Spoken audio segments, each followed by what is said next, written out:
Tingnan mo, Agring, ang laki na ng inaanak mo. Grade 1 na siya sa susunod na taon. Next time, idadaan ko siya dito sa shop mo. Sinilip ni Agripina ang cellphone na hawak ng best friend niyang si Alona. Naroon ang litrato ng babaeng anak nito. Sandali niyang inihinto ang paggugupit ng tangkay na hawak na rosas. Ang bilis talagang lumaki ng mga bata ngayon. Kapag dinaan mo siya rito, bibigyan ko siya ng binake kong cookies. Bilib talaga ako sa iyo, Agring. Ang dami mong pinagkakaabalahan. May flower shop ka na, nakukuha mo pang mag-bake. Ako hindi ko na magagawa yan sa dami ng artugahin ko. Mabuti nga yung bunso ko nasa lola niya. Kaya ako naihatid ang kapatid niya. Binitbit ni Agripina ang mga nagupit na rosas at dinala sa isang mesa para ayusin. Sinundan siya ng kaibigan. Alam mo namang mag-isa lang ako sa bahay. Kung hindi ako gagawa ng pagkakaabalahan ko, baka mabaliw ako. Biro niya at ngumiti. Tinulungan siya ni Alonang ayusin ang mga rosas na gagawing bouquet. Pasensya ka na, hindi na ako nakakadalaw sa'yo. Wala ka ba talagang balak mag-asawa, ha? Maliit siyang napangiti habang ipinagpatuloy ang ginagawa. Sa tuwing pupuntahan siya ng kaibigan, hindi nito nakakalimutang tanungin ang tungkol sa bagay na iyon. Nako, sinasabi ko sa'yo, Agripina, mahirap mag-isa. Mahigit 1 taon na nung mawala ang mama mo. At ang bilin niya sa'yo, maghanap ka ng taong mamahalin ka at sasamahan ka sa habang buhay. Napabuntong hininga si Agripina at bumaling sa kaibigan. Isipin mo, nag-iisa kang anak. Mahirap ang walang karamay sa buhay. Kaya kung ako sa'yo, wag mo nang paabuti na senior citizen ka na bago humanap ng jojowain. Sermon ni Alona sa kanya. Sige nga, sanahanap ang 40 tulad ko ng magiging nobyo. Agring, napakarami ng paraan ngayon. Mga dating app, sa social media, mga blind dates. Meron nga dyan 60 years old, nakahanap pa ng jowa. Napailing-iling naman si Agripina. Kaka-40 niya lang noong nakaraang buwan at hindi sumagi sa isip niya ang sumubok at maghanap ng lalaking makakasama. Naging abala rin siya sa pag-aalaga ng inang nagkasakit bago na mayapa. Maagang naghiwalay noon ang mga magulang niya dahil sa pambababae ng kanyang ama. Umalis silang mag-ina at itinaguyod siyang mag-isa ng kanyang mama. Kaya nang mawala ito, nagsimula na rin siyang mabuhay mag-isa. Mahirap at nakakalungkot. Ramdam niya iyon lalo na kung tahimik at gabi. Pakiramdam niya walang buhay ang kanyang bahay. Ano, irereto kita doon sa kapitbahay namin. Kasing edad mo lang yun at seaman. Pabalik-balik sa barko kaya hindi makahanap ng magiging asawa. Isiset ko na kayo ng date. Seaman? Ayoko. Ayoko ng sakit ng ulo. At anong dahil pabalik-balik sa barko kaya hindi makahanap? Ang sabihin mo, hindi nagtatagal sa relasyon dahil manluloko. Puna niya, bago kinuha ang tapos na bouquet na pulang rosas na inabot sa kaibigan. Bumalik muli sa mesa si Agripina para kumuha ng isang greeting card. Sumunod sa kanyang kaibigan na hindi pa rin sumusuko sa suhestyon na humanap siya ng mapapangasawa. Ang sabihin mo, hindi mo pa rin nakakalimutan yung first love mo. Huminto ang hawak niyang panulat sa narinig. Narinig niya ang malalim na buntong hininga ni Alona bago muling nagsalita. Ang tagal-tagal na nun nagring, college pa lang tayo. 2 dekada na ang lumipas. Isa ka ng florist ngayon, hindi mo pa talaga siya nakakalimutan? Itinuwid ni Agripina ang likod, kunwaring kaswal na humarap sa kaibigan. Ano ka ba? Siyempre nakalimutan ko na yun.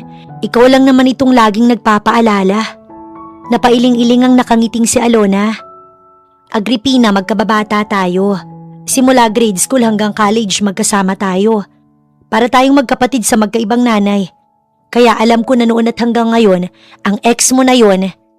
Kusaring itinikom nito ang bibig bago pa makapagsabi ng kung ano. Napangiti naman siya bago muling ipinagpatuloy ang pagsusulat sa greeting card.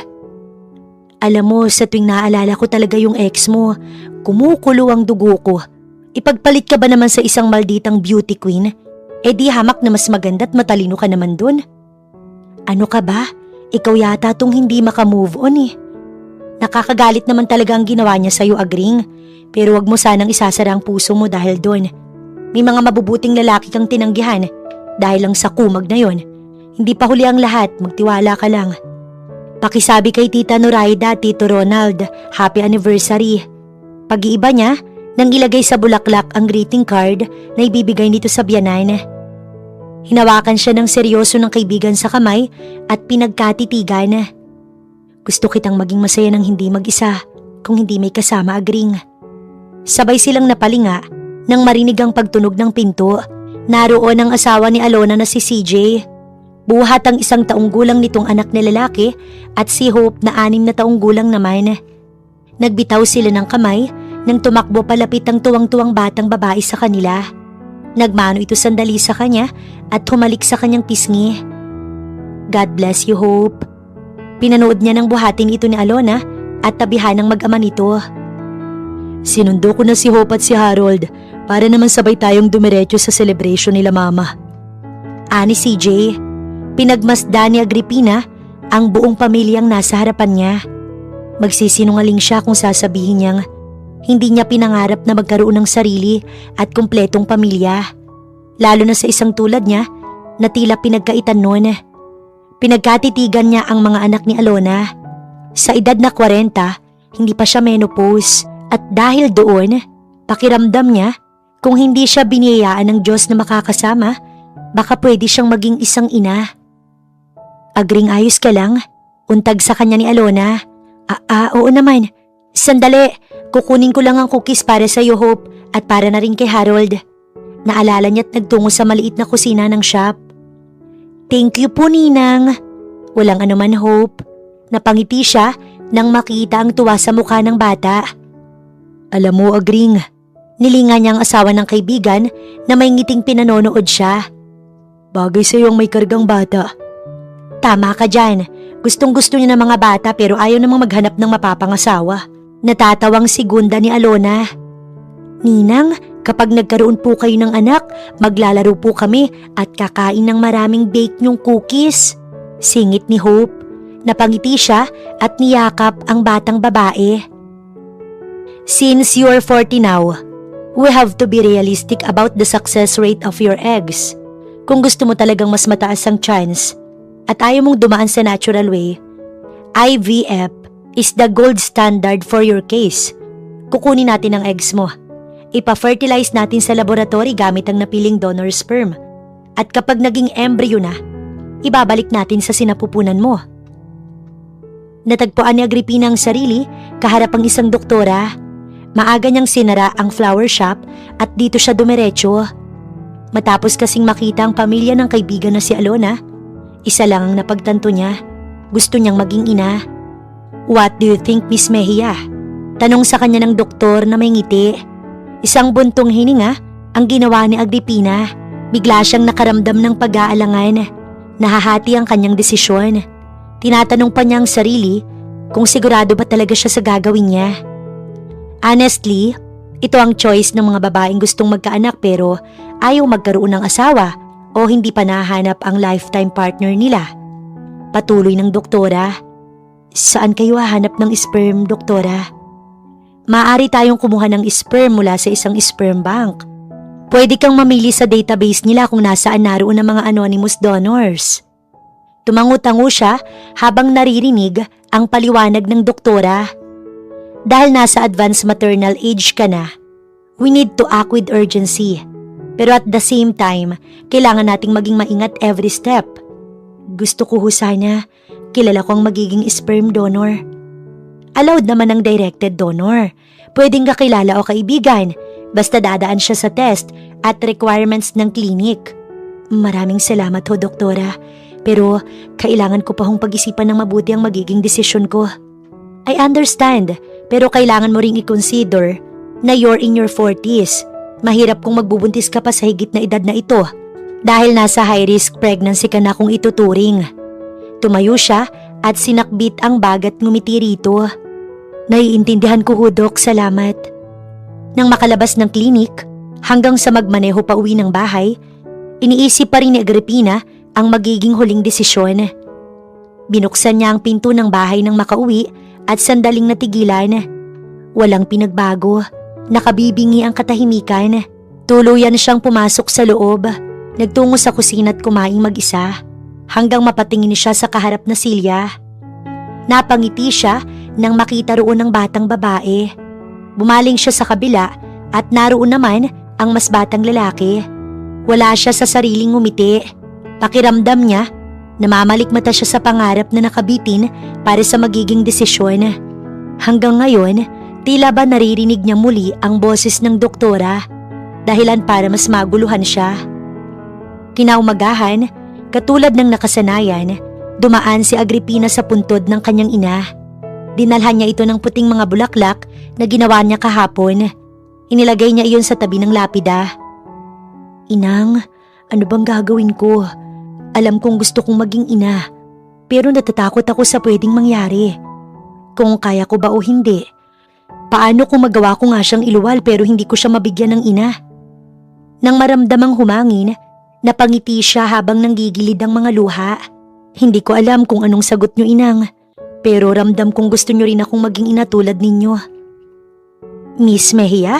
"Opo, doktora. Si Agripina ho ito. Magpapaschedule po sana ako sa inyo." Sagot niya habang binubuksan ang babasaging pinto ng flower shop. "Okay, see you, Miss Agripina." "Salamat ho, doktora." Nang maibaba ang cellphone, sinimulan niyang ayusin ang mga bulaklak. Plano niyang magsarado ng maaga para magpunta sa klinik. "Agring!" Sikipang tili ni Alona sa loob ng shop niya. Napangiti siya habang nanatili ang atensyon sa inaayos na mga bulaklak. Nagmamadali itong lumapit sa kanya at pilit siyang hinarap. Nanlalaki ang mga mata nito habang pinagmamasdan siya. "Seryoso? Magpapa-IVF ka?" Ngumiti siya at tumango. Bago tumawag sa doktora ay ang matalik na kaibigan muna ang tinawagan niya para sabihin ang desisyon. Kaya siguradong iyon ang dahilan kung bakit ito humahangos patungo sa shop niya. "Oo, mamaya na ang check-up ko. Sasamahan kita." Hawak-hawak nito ang kamay niya habang tuwang-tuwang tumatalon. "Salamat pero kailangan ko munang magtrabaho rito sa shop eh." Nagtungo siya sa counter. Sinundan naman siya nang hindi pa rin magkumahog na kaibigan. "Sinong sperm donor?" "Ang sabi ko kay doktora, gusto ko ako mismong maghanap ng donor." "Eh saan ka naman nahanap? Tutulungan kita. Eh ano bang standard mo para mahanap ko na rin?" "Ang gusto ko lang naman ay mabuting tao. Kahit hindi kami magsasama, kung maghahanap ang anak ko ng ama, pwede ko siyang ipakilala." "Huwag kang mag-alala, Agring. Itatanong ko kay CJ, baka may kilala siya sa mga kaibigan niya." "Salamat, Alona." Agad na nagtitipa ito sa cellphone pagkatapos mabilis na itinapat sa tenga. "Hello, honey. May personal ka bang kilala dyan na single? Yung matino ha?" Napangiti si Agripina nang panoorin ng kaibigan na sumisenya sa kanya. At lumabas ng flower shop. Natutuwa siya sa suportang ibinibigay nito. Hanggang sa masulyapan niya na tumunog ang telepono. "Magandang umaga. Ito ang Agripina Flower Shop. Ano pong hanap ninyong bulaklak?" Nakangiting bungad niya nang sagutin ang tawag. "I want an oversized bouquet of pink roses." Seryosong sagot ng lalaki mula sa kabilang linya. Sinimulan niyang magsulat sa kapirasong papel. "Para po sa pink roses, mayroon po kaming standard, deluxe at premium. Pero kung gusto niyo talaga ng malaking-malaki, we can go for an extra large grand bouquet or a giant floor-length arrangement. Ilang stems bang nasa isip ninyo? 2 dozen, 50, or a full 100? "I don't care about the details. Just make it grand."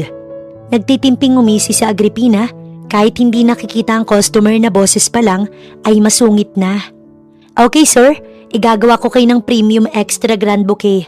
Kailangan ko lang po ng details, pangalan, address at mode of payment." "Deliver it to the River Pavilion. You'll see me there." "Pero sir, hindi po nagdi-deliver ang shop ko." "I'll double your fee. I was told your shop is the best, so don't disappoint me." "Sir, hello?" May ngiti siyang hindi makapaniwala nang tingnan niya ang ibinabang telepono matapos mawala ang kausap sa linya. "Ano, Agring? May nahanap ka na ba?" Tanong ni Alona nang pumasok muli sa shop. "Wala pero antipatikong customer meron." "Teka, sigurado ka bang magdi-deliver ka?" Pinanood si Agripina ng kaibigang ilabas sa shop ang malaking ponpon ng bulaklak. Maingat na ipinasok nila iyon sa passenger seat bago niya isinarado ang pinto ng minivan. Ikaw na munang bahala rito, Alona. Babalik din ako. O sige, ingat ka, Agring. Tuluyan siyang sumakay sa sasakyan at nagtungo sa function hall na pakay.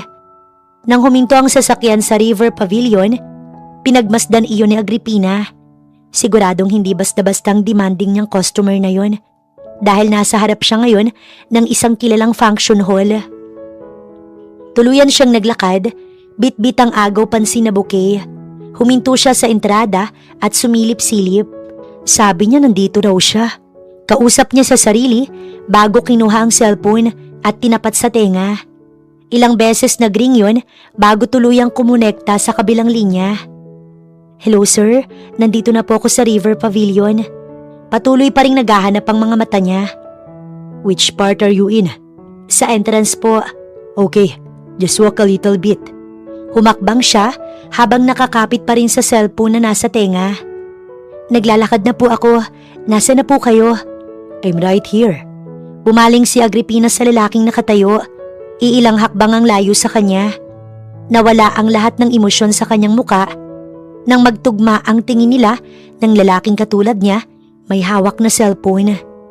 2 dekada man ang lumipas, hindi nagbago ang nakikita ng mga mata niya. At sa tingin niya, bumagay sa gwapo nitong muka ang 2 dekadang dumagdag sa edad nito. I think I see you. Mula sa tenga niya ay doon niya lang napagtanto kung sino ang may-ari ng boses na iyon. Naibaba niya ang cellphone kasabay ng pagkabitaw sa yakap na bouquet. Ma'am, okay lang kayo? Napatingin siya sa babaeng lumapit sa kanya. Tumango siya at natatarantang yumuko. Natigilan siya nang makita ang kamay na naroon sa bulaklak para tulungan siyang kunin yon. Nang itaas ang tingin, naroon si Benedict. Naghinang ang mga mata nila bago padabog niyang binawi ang bouquet at tumalikod. Sandali. Napahinto naman si Agripina. Ayaw kitang makita.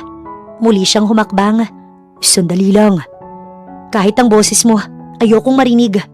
Ipinagpatuloy niyang paglalakad pero may pumigil sa kanyang braso at hinila siya paharap.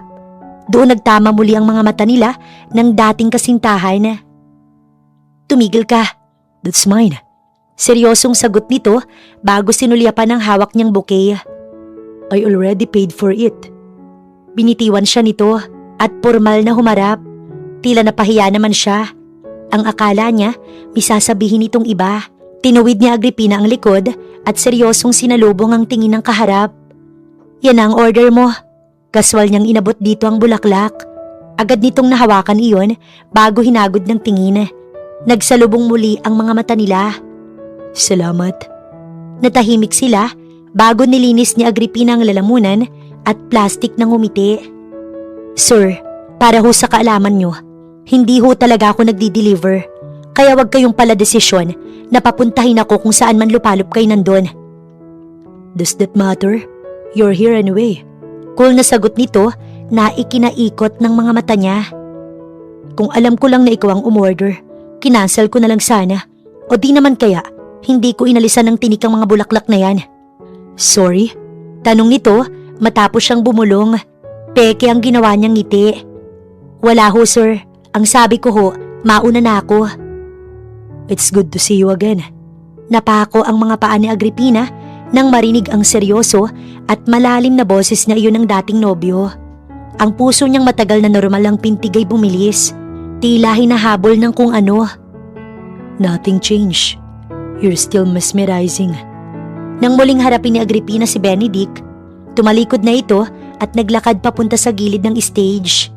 Napatingala naman siya sa kisame nang mamatay ang ilaw. Nagliwanag din sa buong entablado na nanliliit ang mga mata niyang tinanaw. Please join me in welcoming the woman behind Beauty and the Best Makeup, their successful CEO, Celine Marie Montanes. Masigabong palakpakan ang sumalubong sa babaeng umakyat ng entablado at napakisap ang mata niya nang makita ang dating kaklase na si Celine. Na noong nag-aaral sila, pinagkakaguluhan ng mga lalaki dahil sa angking ganda. Napangiti siya ng mapait ng pagmasdan ito. 2 dekada na ang nakalipas pero ang ganda nito ay tila hindi kumupas at nakikita niya hanggang ngayon ang malaking agwat ng kanilang itsura at narating.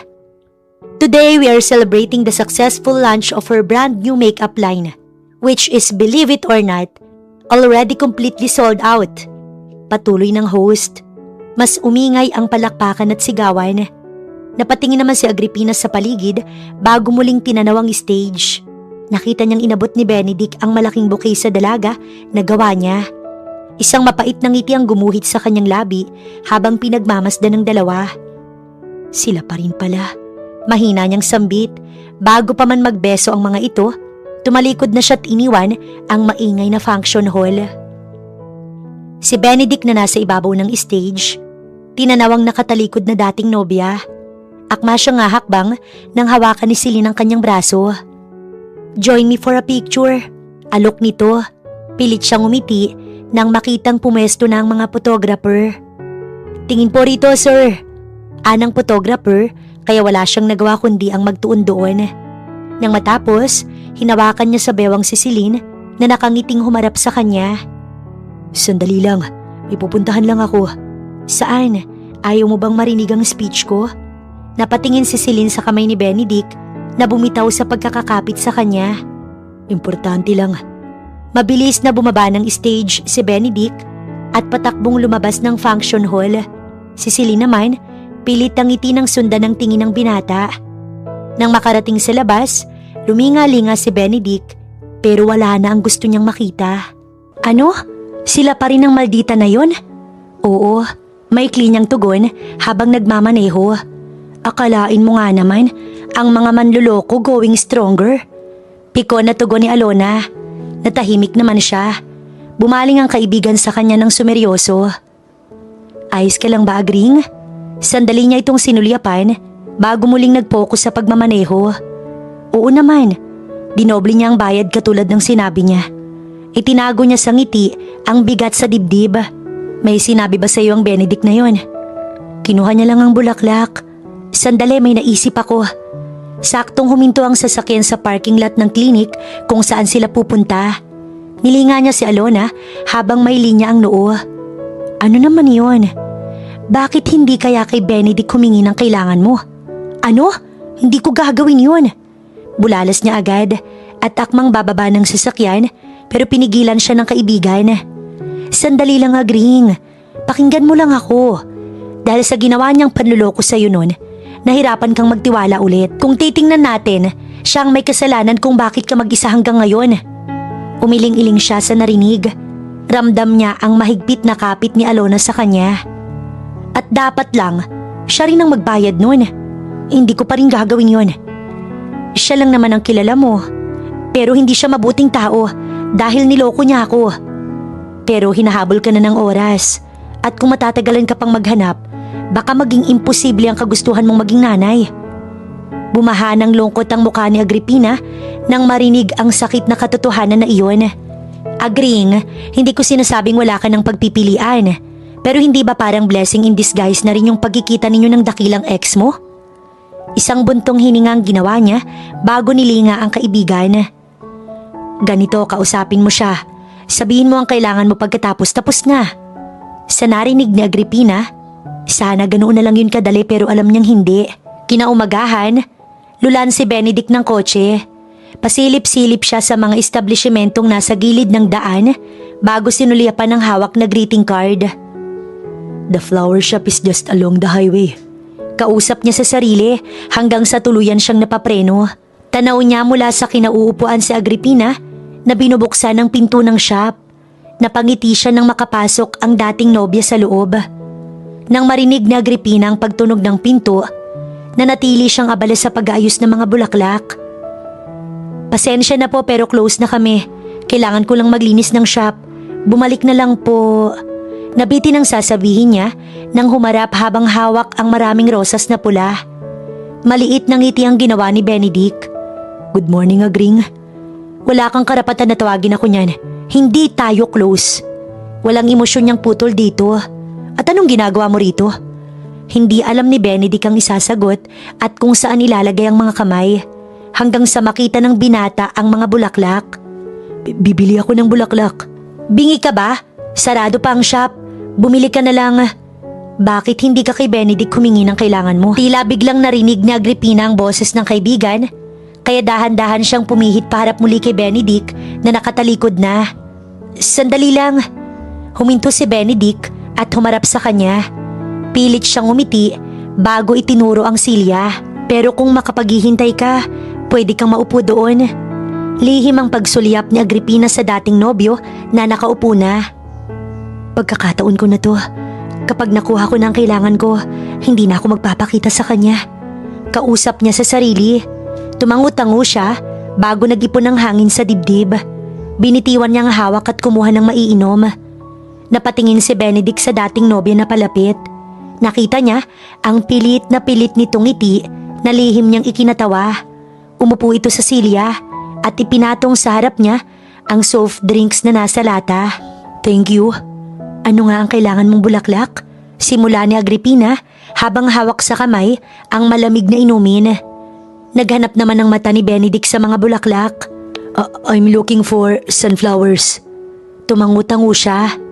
Para kay Celine? Natigilan si Benedict pagkatapos ay naghinang ang mga mata nila. Kunwari siyang tumawa para mapagaan ang usapan. Papasensya na. 2 dekada na ang nakalipas, kaya akala ko ayos lang na pag-usapan. Hindi naman na tayo bata para maglokohan pa rito. Ngumiti na rin ng alanganin si Benedict. It's fine. I mean, yun din naman ang nasa isip ko. Sandali silang pilit na nagkatawanan bago na paseryoso. Ikaw, kamusta ka? Tanong ni Benedict. Ipinagdikit ni Agripina ang ngipin para ipakita ang isang bagong ngiti. Ayos naman. Glad to hear that. May sarili ka na bang pamilya?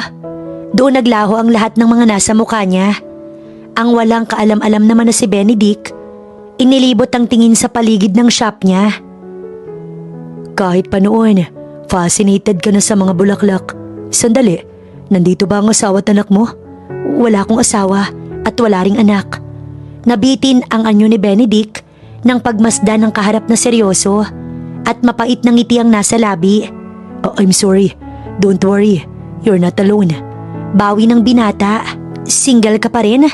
Tumaas ang magkabilang kilay ni Agripina. Tumango naman si Benedict. Wala pa kayong balak ni Celine? Hindi ba sinabi ko na sa'yo? Celine and I are nothing more than friends. Ngisi ang nagawa ni Agripina bago ibinaba ang hawak. Friends? Hindi ba nahuli ko kayo nung college tayo? Sinungaling ka pa rin hanggang ngayon. Naging mahina ang kanyang sinabi. Napakunot noon naman si Benedict.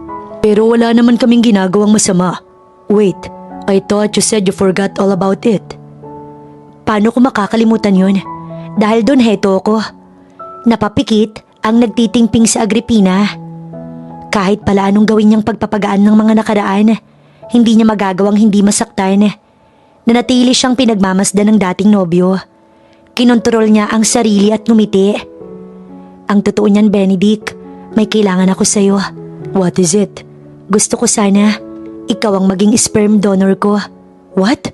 Mahina nitong tanong. Alam kong nakakahiya at medyo asiwa pero...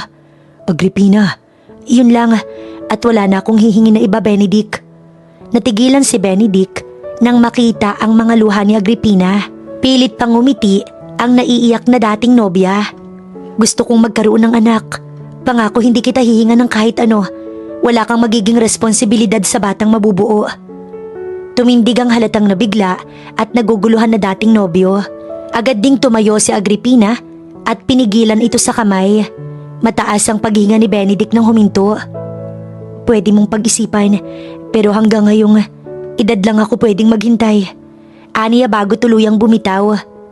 Pinunasan ni Agripina ang luha at tinanaw ang dating nobyo. Gusto niyang bawiin ang sinabi pero alam niyang hindi siya matatahimik kung hindi iyon maipaparating dito. Tama si Alona. Si Benedict lang ang kakilala niya at tingin niya ito lang ang kanyang pag-asa. Hindi man nagtapos ng maganda ang kanilang naging relasyon, pwede naman siguro sila muling magsimula kahit hindi na dahil nagkakaunawaan ang kanilang mga puso. Ilang araw ang lumipas na natiling gumugulo sa isipan ni Benedict ang sinabi ng dating nobya. hanggang sa sinadya niyang dumaan sa flower shop nito. Mula sa kotse, tinanaw niya si Agripina. Nasa labas ito ng shop at nakatanaw kung saan. Nang sundan niya ng tingin, nakatitig ito sa isang pamilya na naghihintay ng masasakyan sa tabi ng kalsada. Pinagmasdan niya ang dating nobya. Ang mga mata nito na punong-puno ng pag-asa at ngiting maliit. Doon niya naisip na binata pa naman siya at walang kahit anong pananagutan sa iba. Kung pagbibigyan niya si Agripina sa hiling nito, pakiramdam niya makakabawi siya sa sama ng loob na idinulot sa dating nobya. Nang makarating, sumakay na sa taxi ang pamilyang tinatanaw, ay pumihit si Agripina nang may tumama sa noo niya. Sa pagtingala, naroon sa harap niya si Benedict. Hawak siya sa magkabilang braso. Nagdugtong ang mga mata nila bago siya umatras at lumayo. Ikaw pala, Benedict. Nakaramdam siya ng hiya pagkatapos ng huli nilang pag-uusap. Seryoso siya nitong pinagmasdan. Kailangan mo ulit ng bulaklak? Payag na ako. Putol nito na nakapagpahinto sa kanya. Anong sabi mo? Payag na ako maging sperm donor. Kumislap ang nanunubig na mga mata ni Agripina. Hindi siya makangiti habang naguguluhan ng anyo. Talaga? Tumango naman si Benedict. Tuluyang tumulo ang kanyang luha. Napatitig naman ang binata sa kaharap. Maraming salamat, Benedict. Humakbang ito. Maingat na pinunasan ang kanyang mga luha. Sana sa ganitong paraan, mapatawad at makalimutan mo ang lahat ng naging pagkukulang ko. Pagkasabi nun, marahan siyang niyakap ng dating nobyo. Gusto niyang isipin na kaya hindi sila nagkatuluyan noon ay dahil may mas malalim pa silang magiging ugnayan. Sa bahay, nakangiting hawak ni Agripina ang cellphone. Naroon siya sa loob ng kwarto at ipinaalam sa doktor ang tungkol sa nakuhang sperm donor. Tomorrow, schedule ko na siya for screening. Sige po, doktora, salamat. Nang ibaba ang cellphone, ngiting-ngiti pa rin siya bago muling itinapat iyon sa tenga. May ilang beses na tumunog bago may sumagot. Benedict? Yes, agring. Katatapos ko lang kausapin si doktora. Schedule mo na ng screening bukas. Okay, got it. Salamat, Benedict. Alam ko na, matrabaho ito para sa'yo. Napangiti sa kabilang linya si Benedict. Don't worry about it. Anyway, doon pa rin ba kayo nakatira ni tita sa dati ninyong bahay? Hindi na. Matagal na kaming nakaalis doon.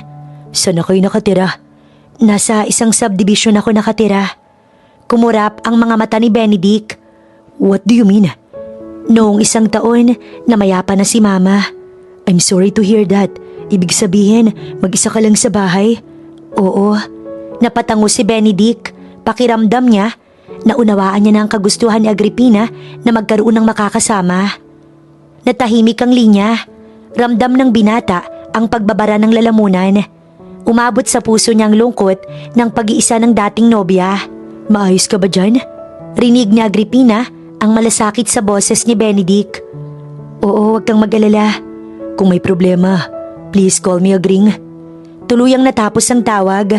Si Agripina ay nahawakan ng cellphone at naitapat sa dibdib. Noong nag-aaral sila, bukod sa pisikal na anyo ni Benedict, ay nagustuhan niya rin ang pagkakaroon nito ng malasakit sa kanya. Kaya nang mahuli niya ito noon kasama si Celine, tila gumuho ang kanyang mundo. Simula noon, hindi niya na ginustong marinig ang kahit anong paliwanag nito at tuluyang isinarado sa iba ang puso at ang bunga ay ang kanya ngayong pag-iisa. Pero sa isang iglap, tila nagbago yon na ito rin mismo ang rason. Sa sandaling maging maayos ang lahat, magkakaroon siya ng anak at hinding-hindi na mag-iisa. Hindi pa man umaakit ang araw, gising na si Agripina. Hawak niya ang tasa ng mainit na tsaa na pinagmamasdan ng nagsisimulang liwanag sa bintana. Nang tumunog ang cellphone, sabik niya iyong itinapat sa tenga. Benedict? Anong Benedict? Natutop niya ang bibig nang marinig ang natatawang boses ni Alona. Pasensya ka na, akala ko si Benedict ang tumatawag. Ngayong araw kasi ang punta niya sa klinik. Ganun ba? Sana maging ayos ang lahat. Naging seryoso ang tono ng kaibigan. Sana nga, Alona. Sinulya pa ni Agripina ang nakasabit na orasan sa dingding. Napailing-iling siya dahil madilim na pero wala pa ring nagpapakitang Benedict sa kanya. Tumawag din ng klinik at ipinaalam ang hindi nito pagsipot sa screening. Pagtalikod niya, narinig niya ang isang katok mula sa pinto. Napakunot noo siya at binuksan yun. Agripina, akma niyang isasarado iyon nang pigilan ni Benedict. Umalis ka na. Sandali, pakinggan mo lang ako. Umalis ka na. Hindi siya nanalo sa pagtulak sa pinto kaya tumalikod na siya. I'm sorry, hindi ako nakapunta sa klinik. May emergency. Sana sinabi mo man lang. Umalis ka na, hindi na kita kailangan. Nakatalikod si Agripina at umakyat sa hagdan. Sinundan naman siya ni Benedict. Agripina, umalis ka na. Kalimutan mo na ang hinihingi ko. We can reschedule. Wala nang reschedule. Singhal niya nang humarap dito. Nang magtama ang mata nila at natahimik, umiling-iling si Agripina habang pinagmamasdan ng binata. Agri, kung ayaw mo talaga, hindi mo kailangang magbigay. I really want to do it. Tama na, umalis ka na. Akma siyang tatalikod nang pigilan ni Benedict. Nang humarap, seryoso itong nakatitig sa kanya. I want to make it up to you. Anito at siniil siya ng halik. Sandaling na estatwa si Agripina. 2 dekada ang nakalipas. Ito ang una at huling lalaking nakahalik sa kanya. At naroon pa rin ang kakaibang mahika ng hatid ng labi nito na tila dinala siya sa nakaraan. Ipinikit niya ang mga mata at nagpadala sa naging malalim at puno ng ingat na halik na yun. Ramdam niya ang isang kamay ni Benedict nang humakbang at buksan ang pinto ng kwarto sa likod niya. Habang nanatili ang palad nito sa likod ng kanyang bewang at hindi inilalayo ang labi sa kanya. Marahan nilang sinusundan ng kilos ng kanilang mga labi habang papasok sa silid hanggang sa mapadpad sila sa kama. Maliit na sinulyapan ni Benedict ang nakatalikod at nakatagilid na dating nobya na nasa kama. Napatitig siya sa kawalan, inaalala ang nangyari kagabi. Nang marinig ang pagtunog ng cellphone, mabilis niya iyong kinuha, pinulot ang polo at lumabas ng kwarto. Marahan naman ang pagmulat ng mga mata ni Agripina. Ramdam niya ang paglandas ng luha habang mahigpit ang hawak sa kumot na nakatabing sa katawan niya. Ito ba ang paraan ng dating nobyo para ibigay sa kanya ang kailangan niya? Mukha na ba talaga siyang desperada na magkaroon ng laman ng tiyan niya? Sa muling pagpikit ng mga mata, ay pagpatak ng mas marami niyang mga luha. Magandang umaga, ito po ang nabiti ng pagbati niya nang makita si Benedict makalipas ang ilang linggo sa flower shop. Sandaling naghinang ang mga mata nila bago siya kunwaring nagtuon ng tingin sa mga bulaklak na inaayos sa mesa. Anong bulaklak ang bibilihin mo? Pakaswal niyang tanong nang magbaba ng mukha niya. I'm not here for the flowers. Huminto ang mga kamay niya. About what happened? Kalimutan mo na yon. Walang kahulugan ang nangyari. Tahimik naman si Benedict. Mali na umalis siya ng basta ng umagang iyon at hindi magpakita matapos ang ilang linggo. Dahil kahit ang sarili niya, hindi niya maintindihan. Kung hindi ka bibili, makakaalis ka na. Binitbit ni Agripina ang mga bulaklak. Nagpunta ako sa klinik. Nakuha na nila ang kailangan mo. At ipinangalan ko sa iyo yun. Don't worry, hindi na kita guguluhin. Tuluyang tumalikod si Benedict at lumabas ng flower shop. Nag-uunahan naman sa pagpatak ang mga luha ni Agripina. Napahawak pa siya sa mesa hanggang sa maramdaman ng pag-ikot ng paligid. Napalingon si Benedict nang may marinig mula sa shop. Muli siyang bumalik at naabutan ng dating nobya na nasa sahig at walang malay. Agring? Dinaluhong niya ito at hinawakan sa pisngi. Mabilis niya itong binuhat at inilabas ng flower shop. Sa hospital ay paikot-ikot si Benedict. Nasa labas siya ng ward at hindi mapakali. Napuno ng pag-aalala ang puso niya. Nang hawiin ng doktor ang kortina, agad siyang lumapit dito. Sino ang pamilya ng pasyente? Ako po, kamusta na siya? Wala kang dapat ipag-alala. Normal lang na mahilo ang isang buntis. What? Lumabas na ang lab results niya and she's 4 weeks pregnant. Congratulations. Nang umalis ang doktor, napatitig sa kung saan si Benedict. Nagdadalang tao ang dati niyang nobya at siya ang ama. Marahang nagmulat si Agripina. Isang puting kisame ang nagisnan niya. Nang bumangon pa upo, doon niya napagtantong nasa hospital siya. Napatingin siya nang bumukas ang pinto. Naroon si Benedict. Lumapit ito sa hospital bed niya. Kamusta ka? Ayos na ako. Pwede mo na akong iwan. You're pregnant. Awang ang labi niya sa narinig habang nakatitig kay Benedict. Buntis ako? Yes, you're 4 weeks pregnant. Nahawakan ni Agripina ang sinapupunan habang malikot ang mga nanunubig na mga mata. Hindi niya mapaniwalaan ang narinig. Oo, nitong mga nakalipas na linggo, ramdam niya ang pagsama ng pakiramdam, pero inakala niyang dahil lang iyon sa pagiging abala niya sa trabaho. Muli siyang yumuko sa tiyan. What happens next? Napatingin siya kay Benedict bago punasan ng luha. Pwede mo na akong iwan. Otomatiko itong napakunot noo. What? Tapos na. Naibigay mo na ang kailangan ko. Hindi makapaniwalang umiti si Benedict. Pinagmasdan niya ang dating nobya na nakatitig lang sa tiyan. Nagtaas lang ng mukha si Agripina nang marinig ang pagsarado ng pinto. Matapos lumabas ang dating nobyo. Mapait ang naging ngiti niya nang haplusin ang sinapupunan. Huwag kang mag-alala anak. Kakayanin ni nanay. Aalagaan kita habang buhay. Tuluyan siyang nakalabas ng hospital at nagdiretso sa bahay. Naroon si Alona para siya isorpresa. Congratulations, Agring. Niyakap siya nito. Naiiyak naman niya iyong tinanggap. Salamat, Alona. Ganito pala ang pakiramdam ng magiging nanay. Magkahalo ang luhat saya. Pero nagtataka ako, bakit ang bilis ng resulta? Akala ko ba, hindi natuloy si Benedict sa screening niya? Doon niya naalala, ang gabing ibinigay sa kauna-unahang beses ang sarili. At wala siyang kahit anong pagsisisi. Maliit siyang umiti ng tiningnan ng kaibigan. Hindi na mahalaga yon. Ang mahalaga, itong buhay na nasa sinapupunan ko. Pasilip-silip si Benedict sa loob ng flower shop. Ilang araw na niyang ginagawa yun ng lihim. Dahil sa totoo lang, matapos niyang malaman na dinadala ni Agripina ang anak nila, wala siyang pagsidlan ng saya kasama ang pag-aalala. Agripina, anya nang makitang hawak ng dating nobya ang noo habang nakahawak sa mesa.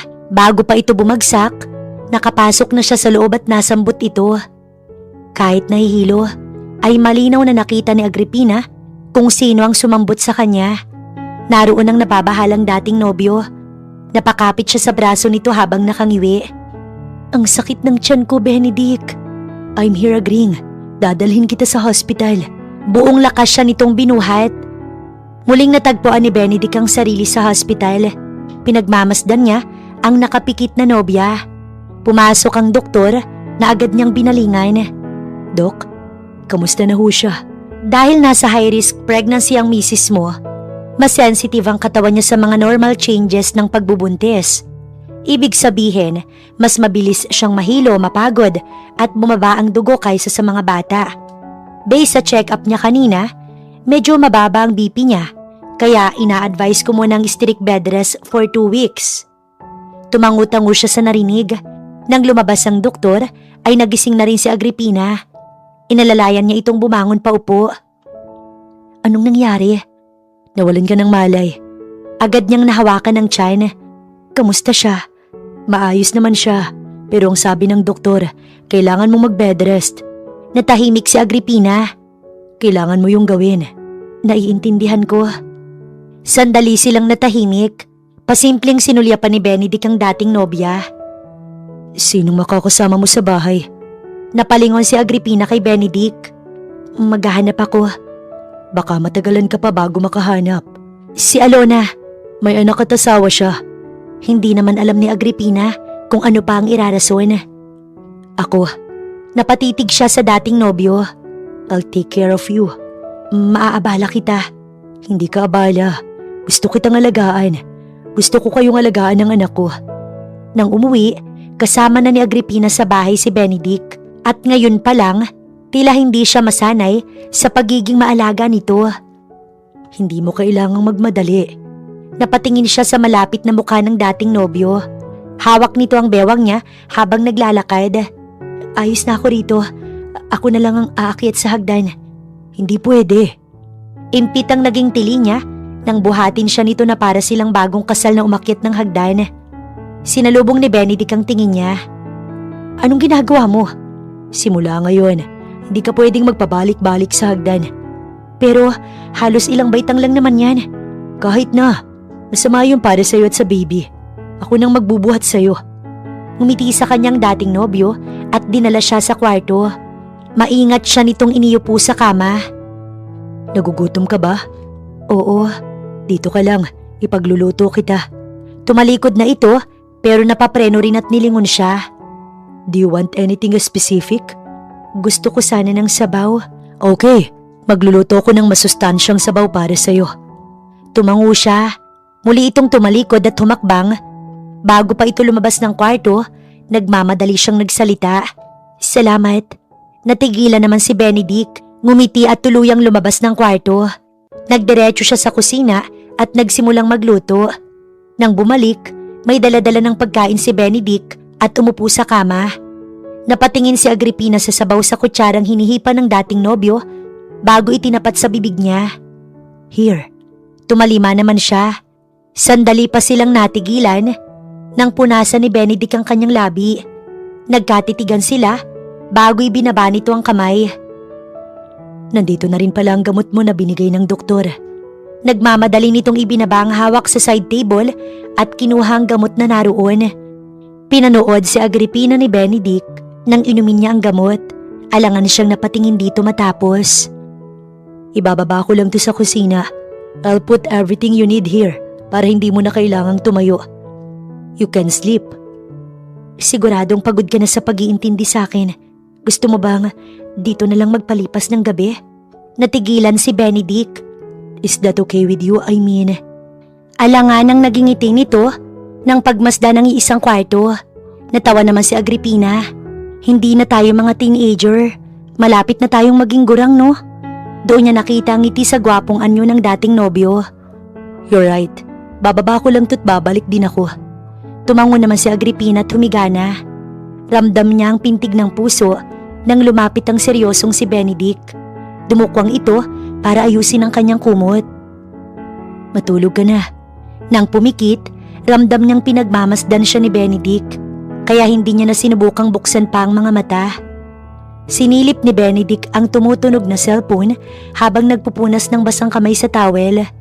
Naglakad siya palapit sa pinto at isinarado iyon habang nakatapat sa tenga ang cellphone.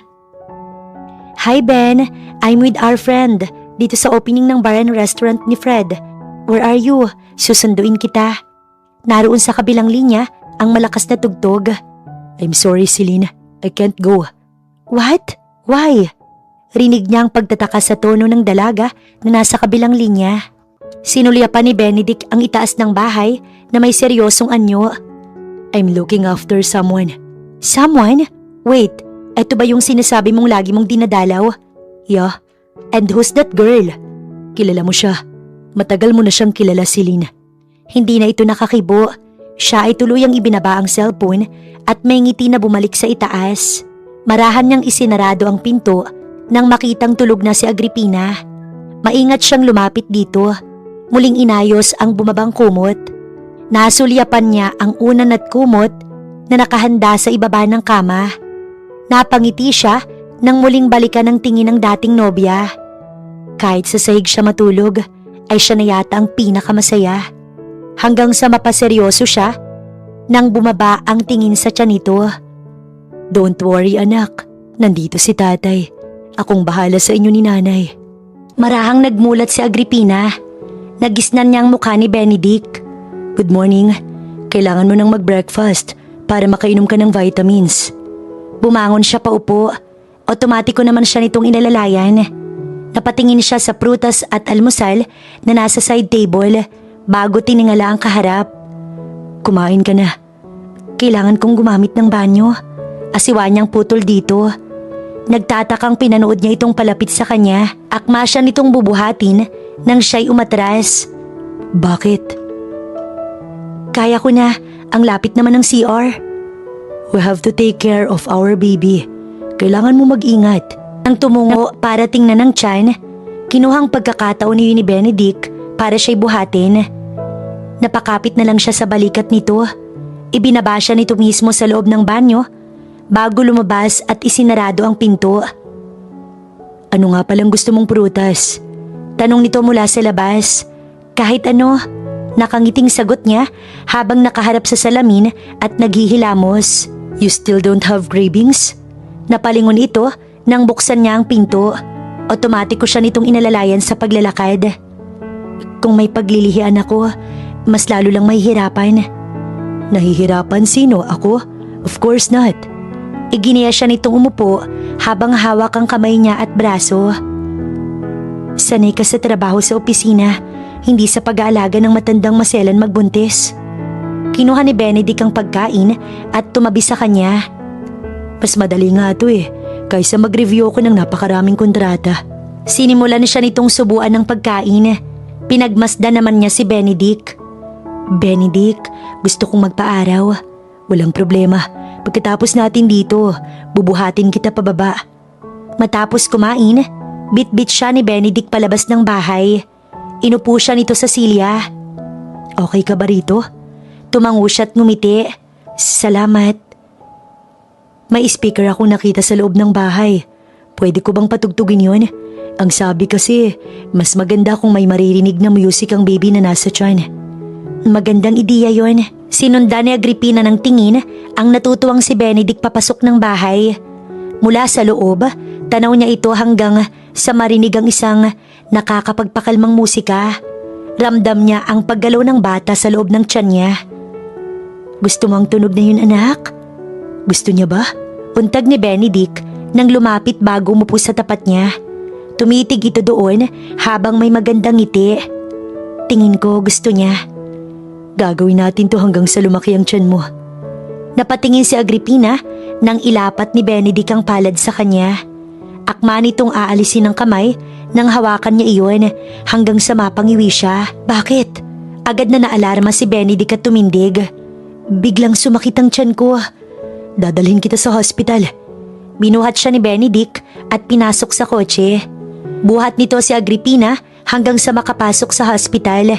Napatingin sa kanya ang lahat ng nasa lobby. Tulong, masakit ang tiyan niya. Benedict?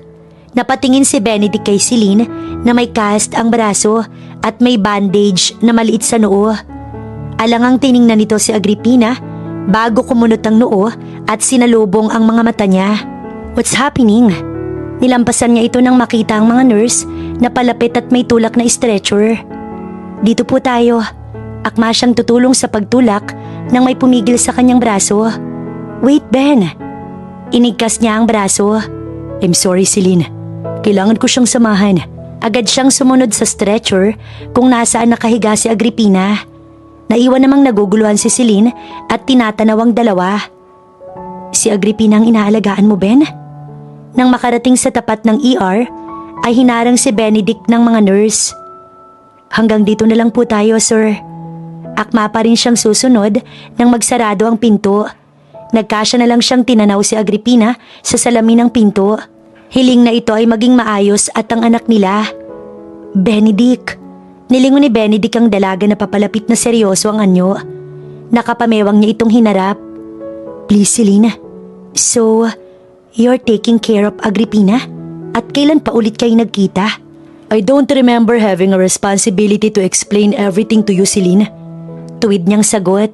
Sandaling natigilan ng dalaga bago sumagot. I'm waiting for you, Ben. And he was honest about what I feel for you. Yun pala, nagkabalikan na kayo ni Agripina? Sarkastiko ang naging tono ni Celine. At malinaw sa'yo na noon pa man magkaibigan lang tayo.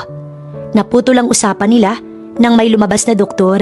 Agad na lumapit si Benedict. Dok, kamusta ho siya?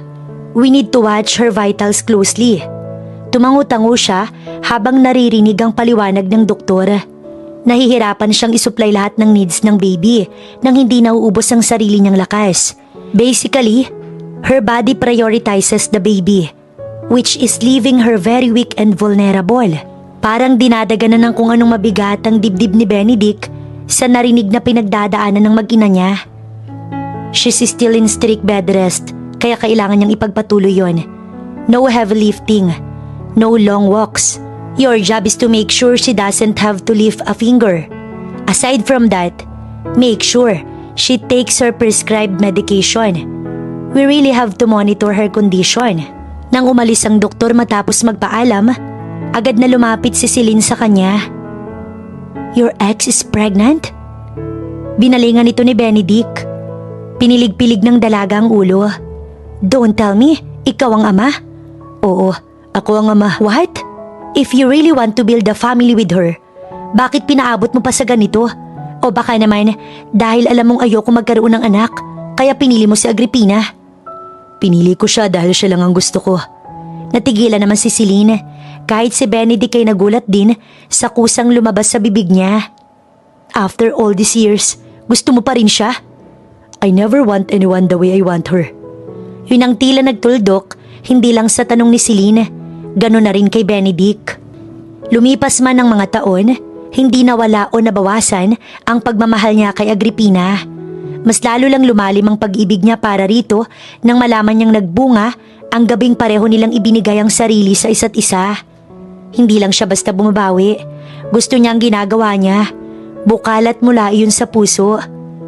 Nang ilabas si Agripina ng ER, sakay ng hospital bed, ay napatingin siya kay Celine.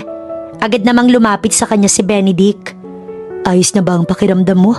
Napatingin siya sa kamay nitong siya hinawakan. At nang lumampas na nakatayong si Celine, ay pinagkatitigan niya si Benedict. Sa isang kwarto siya ipinasok ng mga nurse. Inalalayan siya ng mga itong na makaupo. Nang lumabas ang mga ito, pinagmasdan siya ng dating nobyo. Ang sabi ng doktor, mas kailangan mong mag-ingat. Si Celine, mukhang sinusundo ka na niya. Natitigan naman siya ni Benedict. Maliit na ngiti ang ipinakita niya rito. Sinabi ko na, maaabala ka naming mag-ina. Kung kailangan mo nang umalis, kaya ko naman. No, I'm not going anywhere. Kumurap ang mga mata ni Agripina.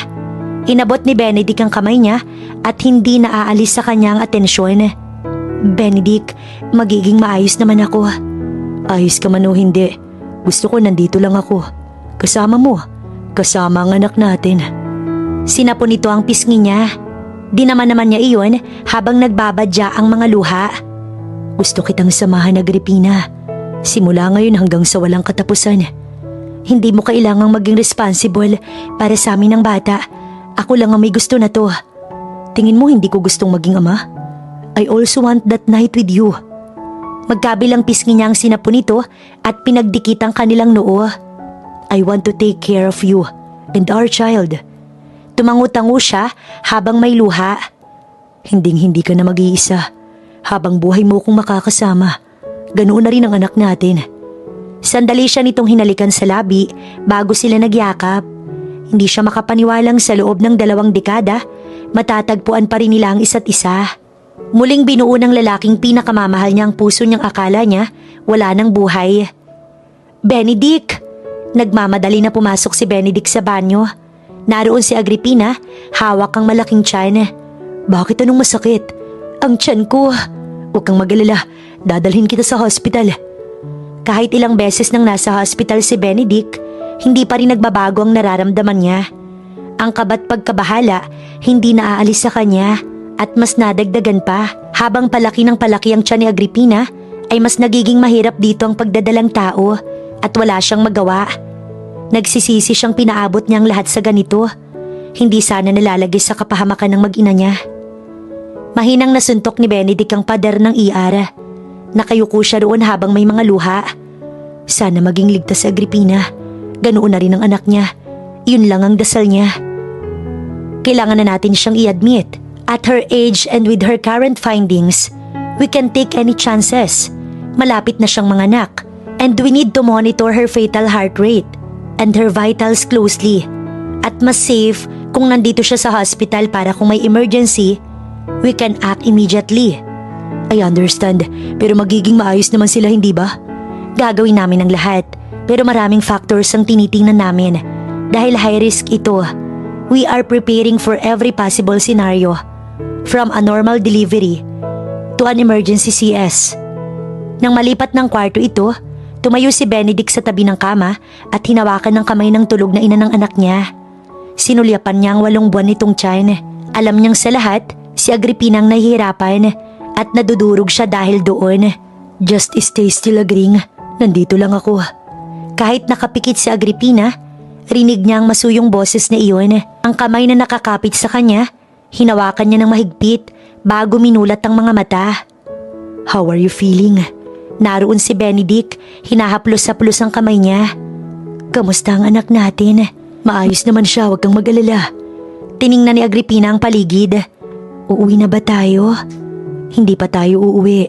Kailangan mong ma-admit hanggang sa mga anak ka. Bakit? May problema ba? No, walang problema. Para lang makasigurado tayo. Pigil ni Agripina ang mga luha nang tumangu-tango, aminin man sa kanya ni Benedict o hindi, alam niyang mas magiging komplikado ang kanyang pagbubuntis. Anong sabi ng doktor? Kasalukuyang magkaharap sina Benedict at Alona habang nasa labas ng kwarto ni Agripina sa hospital. Minomonitor pa rin siya at ang baby. Nakita ni Alona ang pag-aalala ni Benedict. Ikaw lang ang minahal ni Agring, Benedict, at ang dasal ko, malagpasan nila itong mag-ina dahil gustong-gusto niyang maging nanay at magkaroon ng kumpletong pamilya. Nagbara ang lalamunan ni Benedict. Natahimik silang dalawa habang parehong nakabiti ng mga luha. Kung may mangyayari sa kanya at sa anak namin, hindi ko mapapatawad ang sarili ko. Alam kong gagawin ni Agring ang lahat para sa anak niyo. Nang marinig ang pagtunog ng emergency mula sa kwarto ni Agripina, ay mabilis at magkasunod silang pumasok sa loob. Nakahawak sa tiyan ang umiiyak na si Agripina. Napatingin naman si Benedict sa tubig na nasa ibaba ng kama nang ito ay lumapit. Manganganak na si Agring, kabadong sabi ni Alona. Sandali, tatawag ako ng doktor. Nang umalis ang natatarantang si Alona, hinawakan ng nanghihinang si Agring ang kamay ni Benedict. Napilit siyang pinapakalma at sinisiguradong magiging maayos. Makinig ka, Benedict. Kahit anong mangyari, kailangan mong ipangako sa akin na magiging ligtas ang anak ko, ang anak natin. Sumilip agad ang luha ni Benedict. Paano ka? Ano man ang mangyari, magiging masaya ako. Pero ako hindi. Ang dami kong pagkukulang sa'yo. Umiiyak itong yumuko sa kanya. Umiling-iling si Agripina habang tumutulo ang luha. Matagal mo nang napunan ng lahat. Simula nang alagaan mo ko at ang anak natin. At gusto kong malaman mo na ikaw lang ang minahal ko't mamahalin ko, Benedict. Pagtatapat niya nang magtama ang kanilang mga mata. Mahal kita, Agripina, at pakakasalan kita.